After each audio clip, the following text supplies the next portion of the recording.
जय Shri Ram divine souls, जय बाबा नीम करोली महाराज की। कैसे हैं आप सभी? आशा करता हूं कि भगवान का आशीर्वाद और मार्गदर्शन आप पर बना रहे। यार क्या होता है ना कि जब हम स्पिरिचुअल पाथ पे आते हैं और अचानक से जब हमारा स्टूडेंट लाइफ, करियर सब हिल जाता है, पढ़ाई कर रहे होते हैं, अचानक से वो पढ़ाई में भी हमारा मन नहीं लगता है, ठीक है। और ये सब यार ऐसे ही नहीं हो रहा होता है, इन सब के पीछे बहुत बड़ा रीजन है। कभी कभी क्या होता है कि जो हम करियर में होते हैं, हम स्टडी कर रहे होते हैं, जो हमारा करियर होता है, जो हमारा बिजनेस होता है, कभी कभी क्या होता है उसमें डाउनफॉल आ जाता है। उसके पीछे का रीजन ये है कि या तो करियर शिफ्ट करोगे आप, और या तो न्यू एनर्जी के साथ आप आगे बढ़ोगे। पुरानी कंडीशनिंग के साथ आप आगे नहीं बढ़ोगे, आप पुराने मेंटेलिटी के साथ आप आगे नहीं बढ़ोगे। ऐसे में बहुत जरूरी है कि जो उस समय पे डिमांड है वो किया जाए। यार एक तो हमारे अंदर सबसे बड़ी कमी पता है क्या है? इम्पेशेंस। बहुत हमारे अंदर कमी क्या है? पेशेंस की बहुत बड़ी कमी है। उस समय पे आता ही है वो हमें पेशेंस सिखाने। अगर किसी के करियर में डाउनफॉल आ गया, किसी की एग्जाम डिले हो रहे हैं, एग्जाम ही नहीं निकल रहा है, रिजल्ट नहीं आ रहे हैं, 2-3 अटेम्प्ट दे लिए और हम बिल्कुल परेशान हैं, मेहनत कर रहे हैं, सब कुछ कर रहे हैं, बट रिजल्ट नहीं दिख रहा है, बिजनेस में ग्रो नहीं कर पा रहे हैं, बार बार ही डाउनफॉल हो रहा है, प्रॉफिट नहीं आ रहा है, ठीक है। जॉब 1 महीने करते हैं, फिर दूसरे महीने जॉब चली जा रही है, सब चीजें हो रही होती हैं। ऐसे में यार बहुत परेशान हो जाते हैं हम, ठीक है। कभी कभी ऐसा कर्जा होता है तो यार कर्जा बढ़ रहा है, कर्जा कम होने का नाम ही नहीं ले रहा है, समझ रहे हो। ऐसे में बहुत जरूरी है कि उस समय पे आप पेशेंस के साथ डील करो। जैसे हम ना तब, उससे पहले जब ये समय नहीं आया होता है, उससे पहले हम बहुत लॉन्ग टर्म प्लानिंग के साथ चलते हैं, बट ये समय हमें ऐसा करता है कि लॉन्ग टर्म सोचना ही छुड़वा देता है। क्योंकि इसका जो मेन मोटिव होता है ये होता है कि पेशेंस डेवलप करना। अब चाहे पेशेंस डेवलप करने के लिए ये किसी भी हद तक जाएगा। पेशेंस डेवलप करने का मतलब ये है कि आपकी कमाई, सपोज करो कि आपकी कमाई हो रही थी महीने का 1 लाख रुपए, ठीक है।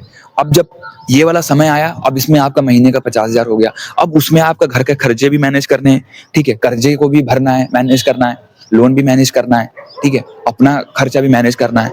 अब क्या हो गया? अब ऐसा हो गया, अब भाई हम हो गए इम्पेशेंस कि यार इतनी कमाई हो रही थी, अच्छी खासी, सब बराबर चल रहा था, अब इसमें कैसे मैनेज कर रहे हैं। अब इसमें मैनेज करने का मतलब ये हो जाता है, मैं एग्जांपल ले रहा हूँ, मैंने एक कर्जे वाला एक एग्जांपल लिया, मतलब कोई भी मोमेंट आ सकता है। तब ऐसे में क्या होता है, अब ऐसे में पेशेंस इस वे में सिखाया जाएगा कि उसी में आपको कर्जा भी भरना है, मैनेज भी करना है, और जो भी एक्स्ट्रा चीजें कर रहे थे अपने जीवन में, जो भी अपने शौक के लिए कुछ समय के लिए वो साइड करके अपने आप को पेशेंस के साथ पहले वो बर्डन कम करना है जो बर्डन आपके ऊपर सबसे ज्यादा है।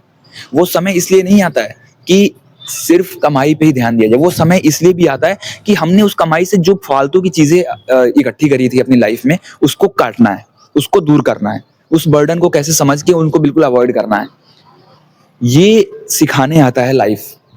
और जब ऐसा मोमेंट आता है हमारी लाइफ में, तब हम बहुत परेशान हो जाते हैं, क्योंकि हमें पीक मोमेंट देखने की आदत होती है, हमारा ईगो उसी पे जो है जी रहा होता है, चल रहा होता है। बट ये वाला एक मोमेंट आता है जिसमें आपको लाइफ सिखा देती है। और यार ये मोमेंट आता है, अच्छे के लिए आता है, बुरे के लिए आता है, ये तो नहीं पता है, बट वो कुछ ना कुछ आपको सिखा जरूर देता है। और जब वो मोमेंट आपको सिखा देता है, वो लाइफ आपको लेसन सिखा के चली जाती है, तब आप बेहतर ग्रो करते हो अपनी लाइफ में, तब चीजों को और अच्छे से संभाल पाते हो। पैसा हो गया, नेम हो गया, फेम हो गया, कुछ भी हो गया, तब बहुत बेहतर तरीके से संभालोगे आप। लेकिन उससे पहले ये वाला समय आता है, तो कोशिश करो कि आपका जो सबसे पहला बर्डन है, वो बाहरी बर्डन हो, वो सब खत्म हो जाए। कर्जे, लोन, ईएमआई, गाड़ी के, घर की जो भी चीजें वो सब खत्म हो जाए। फिर आप उसके साथ साथ आपकी स्पिरिचुअल अवेकनिंग भी हो रही होगी।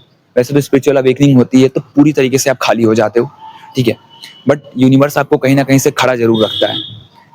सारी चीजें अंदर अनस्टेबिलिटी देगा, बट खड़ा रखेगा आपको। वही एक दिव्यता की सबसे बड़ी ताकत है कि वो दिव्य एनर्जी आपके साथ रहती है, हमेशा आपको उस समय पे मदद करती है, ठीक है।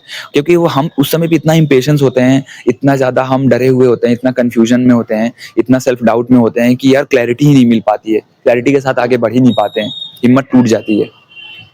तो जो भी चीजें उस समय पे चल रही होती हैं, किसी का जॉब चला जाता है, पूरी तरीके से जॉब ही निकल जाती है, किसी का बिजनेस बहुत डाउन चला जाता है, ठीक है, तब यार सबसे पहला काम करो कि आप ध्यान करना शुरू करो, आप नाम जप करना शुरू करो। जब आप नाम जप और ध्यान करना शुरू करते हो तो खुद से कनेक्ट होने लगोगे, और जब खुद से कनेक्ट होने लगोगे तो खुद से कनेक्शन आते ही आपको एक अंदर से स्टेबिलिटी महसूस होगी, थोड़ी शांति महसूस होगी, थोड़ा शांत स्वभाव बनेगा आपका। वो जो इतना एग्रेशन, गुस्सा हो रखा है आपके अंदर, जो इतना फ्रस्ट्रेशन भर रखा है, इतना इमोशंस का जो केओस मच रखा है, वो धीरे धीरे सेटल डाउन होने लगेगा।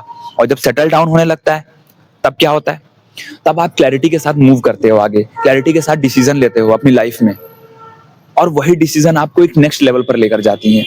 तो सबसे पहले ध्यान करना शुरू करो, नाम जप करना शुरू करो, ठीक है। और बहुत छोटी छोटी जो रेमेडीज हैं, जैसे ब्रह्म मुहूर्त में उठ के ध्यान करो, ठीक है। और सूर्य को जल देना शुरू करो सुबह। अगर आपके जीवन में ये चीज नहीं थी आज तक, तो अब ये चीजें ऐड ऑन करना शुरू कर दो। बहुत छोटा एफर्ट है लेकिन बहुत बड़ा रिजल्ट है इसका, बहुत बड़ा। मतलब आप सोच भी नहीं सकते हो कि लाइफ कैसे बदलेगी। कभी कभी हेल्थ इश्यूज भी आ जाता है, बहुत ज्यादा हेल्थ अचानक से डाउन होने लगती है, हॉस्पिटलाइज वाली सिचुएशन आ जाती है, उसके बावजूद भी खड़े रहते हैं, ताकत रहती है, ठीक है। जैसे कोई हमारे साथ कोई ऊर्जा है वो काम कर रही है, ऐसा होता है। तो ऐसे में कोशिश करो कि बहुत ज्यादा अपने आप को बर्डन में मत रखो, नया कुछ करने की ट्राई मत करो, उस समय पे कुछ भी नया करने की शुरू मत करो, क्योंकि जब अंदर से बर्डन होगा, अंदर से अनस्टेबिलिटी होगी, तो कुछ भी नया करने जाओगे तो फेल हो जाएगा, कुछ भी नया करने जाओगे तो सक्सेस नहीं मिलेगी उसमें।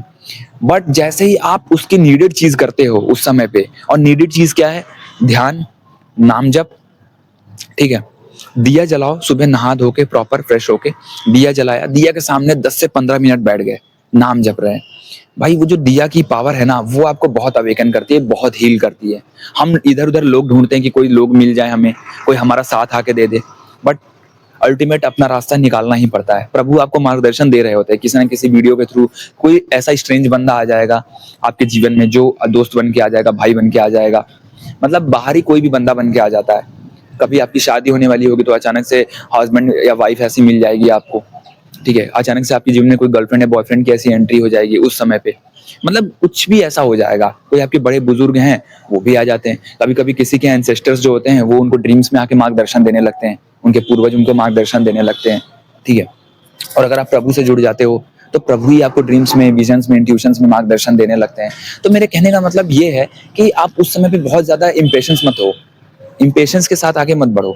थोड़ा सा अनस्टेबिलिटी आती है ताकि हम स्टेबिलिटी के महत्व को समझ सकें, ताकि हम समझ सके कि जो हमारा जीवन में डाउनफॉल आया है, ये हमें पीक भी कितना पीक पे जाना है, पीक का भी लेवल क्या है, उसका भी मतलब क्या है।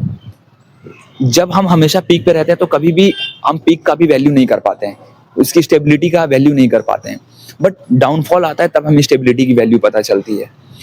तो उस समय पे नाम जप बहुत जरूरी है, चाहे आपकी एज जो भी हो, 20, 30, 40, 50, 60, आप लाइफ के जिस भी फेज में हो, अगर ये समय आया है जब आपके पास कुछ भी नहीं है या सारी चीजें छीन चुकी हैं, ठीक है, तब आपके पास वही एक चीज होगी, आपकी साधना, आपकी भक्ति, जो मरते वक्त भी आपके साथ ही जाएगी, अंत भी आप ही के साथ जाएगा, क्योंकि सारी चीजें तो यहीं रह जाती हैं, पैसा, नेम, फेम सब यहीं रह जाता है। बट जो जाता है उस समय पे, वो सिर्फ जाता है आपका भक्ति, आपका नाम जप, आपकी साधना, ठीक है, भगवान के प्रति समर्पण।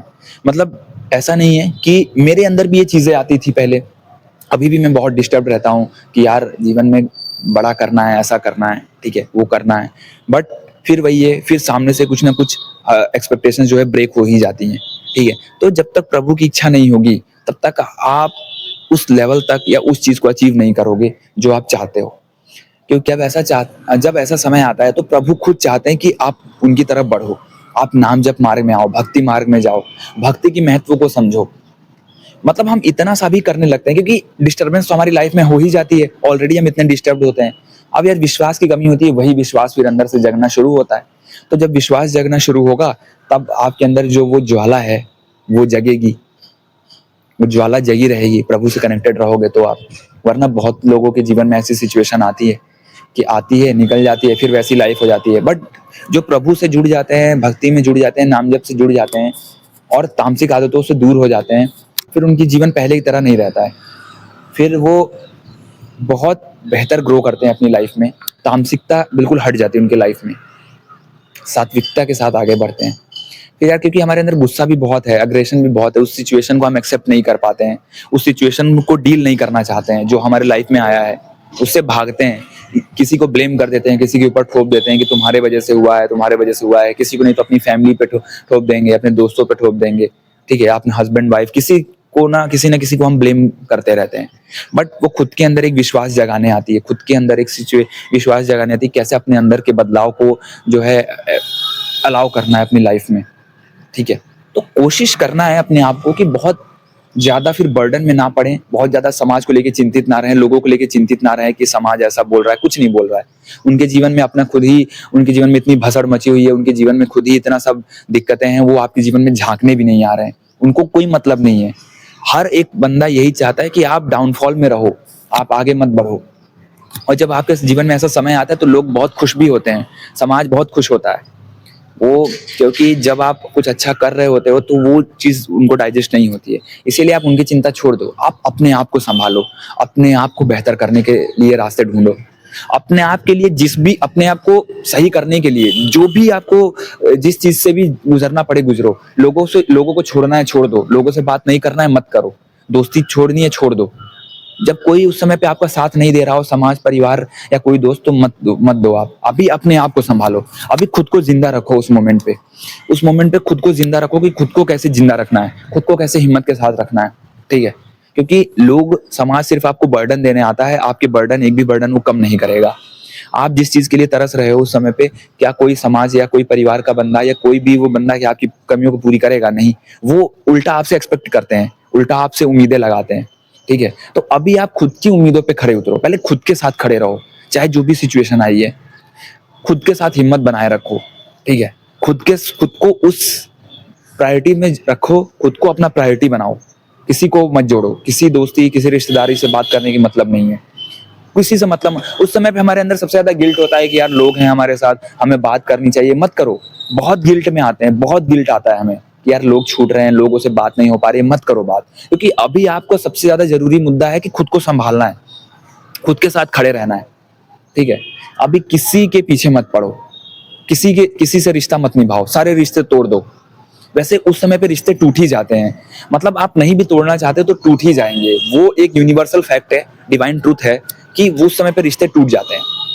थोड़े दिन के लिए दूरी हो जाएगी क्योंकि आपका जो फ़ोकस है वो आपके अंदर किया जाएगा, खुद से फ़ोकस होगा। ऐसे में आप दूरी हो जाएगी। जय श्री राम, जय बाबा नीम करोली महाराज की।